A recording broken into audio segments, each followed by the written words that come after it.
तो मुझे आप ऐसा करें, एज़मा की अलामात बता दें। एज़मा क्योंकि डेफ़िनेटली सी बात है, आपने जैसे भी बताया, मैं भी जी। थोड़ा-सा वरी हूँ कि जैसे मैंने बताया कि मुझे ही हो गया। तो एज़मा कैसे हम जज कर सकते हैं कि इसको अर्ली स्टेज का एज़मा है और उसको जल्दी से प्रिकॉशन कर लेना चाहिए? बिल्कुल।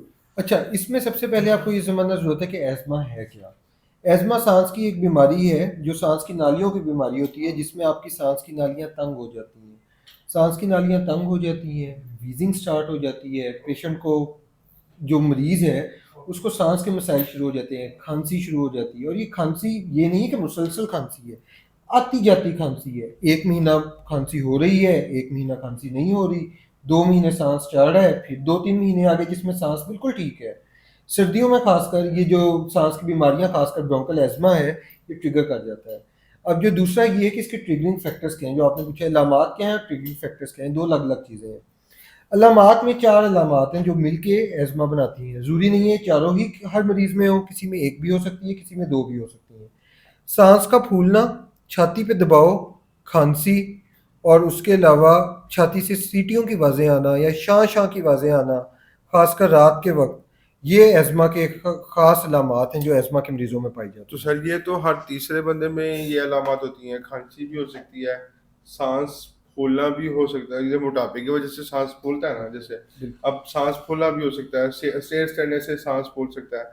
उसके बाद खांसी तो फ्रीक्वेंटली हर बंदे को रहती है, आजकल तो बहुत ज़्यादा ही रहती है। उसके बाद तीसरी आपने बात बताई कि सर, छाती में से सीटियों की सीटिंग, आवाज़ें आना, वो शायद समहाउ मेरे ख्याल से एक ऐसी है अलामत जो कि बहुत बहुत लेट रेयर। जाके ज़ाहिर अच्छा, होती है। वो अर्ली स्टेजेस में नहीं होती? वो अर्ली स्टेजेज़ में ज़रूरी नहीं है वो अर्ली तो फिर स्टेजेज़ में। इसका मतलब ये है कि ये तो डायग्नोज करना ही बड़ा मुश्किल है कि ये अस्थमा है।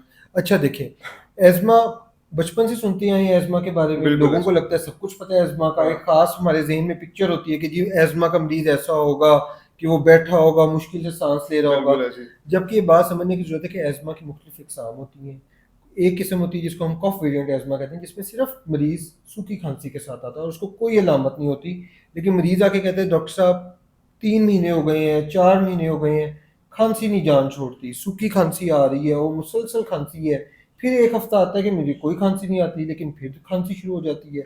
तो इसी तरह एस्मा की, और दूसरा ये कि एस्मा दुनिया की one of the most common disease है। बिल इस वक़्त अगर आप देखें तो दुनिया में 340 मिलियन लोग एस्मा से का शिकार हैं, और एस्मा एक डेडली डिज़ीज़ है। अगर इसका प्रॉपर आप इलाज नहीं करेंगे तो ये जानलेवा डिज़ीज़ है।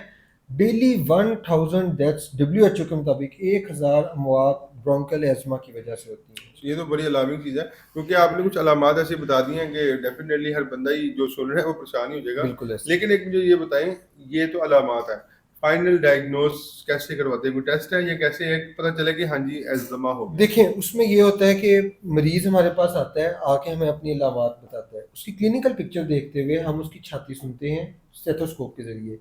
अगर उसमें हम देखते हैं कि बाज़ औक़ात सीटियों की आवाज़ें आ रही होती हैं, व्हीज़िज़ जिसे कहते हैं। मरीज़ प्रेज़ेंट करता है व्हीज़िज़ के साथ, सूखी खाँसी के साथ, साँस फूल रहा होता है। जो आपने पहले ज़िक्र किया कि साँस तो हर किसी को ही फूल रहा होता है, लेकिन उसमें एक मुख्तलिफ़ स्कोर्स होते हैं जो हम कैलकुलेट करते हैं हर मरीज़ का, कि आपका एक नॉर्मल इंसान की निस्बत से कितना साँस फूल रहा है। फिर ये क्लिनिकल पिक्चर देखते हुए हम एक ख़ास किस्म का लंग फंक्शन टेस्ट होता है जिसको पीएफटीज़ कहते हैं, पल्मोनरी फंक्शन टेस्ट। ये ज़रा थोड़ा-सा ज़्यादा जी। प्रोमिनेंट कर दें, कौन-सा टेस्ट होता है? लंग फंक्शन टेस्ट या पल्मोनरी फंक्शन टेस्ट वो होता है जिसमें हमारे पास एक ख़ास किस्म की मशीन होती है, स्पायरोमेट्री वो टेस्ट होता है। एक कॉमन टेस्ट है, बेसिक सा टेस्ट है। उसमें हम मरीज़ से साँस दिलवाते हैं, फूँके मरवाते हैं, और उससे फिर हमें पता लगता है कि साँस की नालियों में तंगी कितनी है, सोज़िश कितनी है। तो जो साँस की नालियों की सोज़िश होती है, जिसकी वजह से साँस की नालियाँ तंग हो जाती हैं, तो उसकी वजह से फिर साँस में दुश्वारी, खाँसी और मुख्तलिफ़ अलामात शुरू हो जाती हैं।